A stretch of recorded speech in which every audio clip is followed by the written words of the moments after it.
మెదక్ జిల్లా రామాయంపేట మండల కేంద్రంలో ఎమ్మెల్సీ ఓటింగ్ ప్రక్రియ ప్రశాంతంగా కొనసాగుతుంది. స్థానిక ప్రభుత్వ జూనియర్ కళాశాల వద్ద ఏర్పాటు చేసిన పోలింగ్ కేంద్రాన్ని మెదక్ ఆర్డీఓ రమాదేవి, తహసీల్దార్ రజనీకుమారి పరిశీలించారు. ఉదయం 10 గంటల వరకు 59 మంది గ్రాడ్యుయేటర్ ఓటర్లు ఓటు హక్కు వినియోగించుకున్నారు.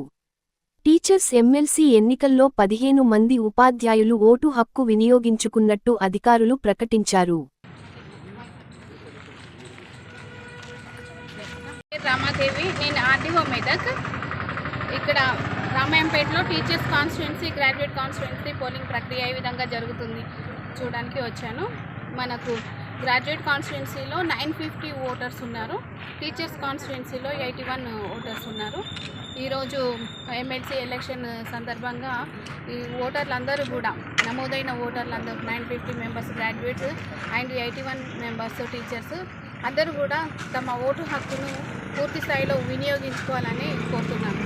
Thank you very much. అందరికీ నమస్కారం. చీఫ్ ఎలక్షన్ కమిషన్ నిర్వహించే ఎమ్మెల్సీ ఎలక్షన్స్ మెదక్, నిజామాబాద్, ఆదిలాబాద్, కరీంనగర్లో భాగంగా ఇవాళ రామాయంపేట్ మండలంలో 223 పిఎస్ నంబర్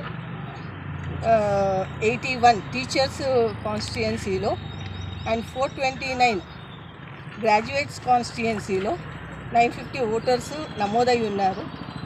దాంట్లో బేసిక్ అమెంటీస్ ఏదైతే ఎలక్షన్కి సంబంధించిన బేసిక్ అమెంటీస్ అన్నీ కూడా పర్ఫెక్ట్గా చేయడం జరిగింది.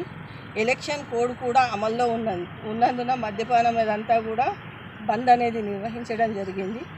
So I request all the graduates and teachers to utilise their oats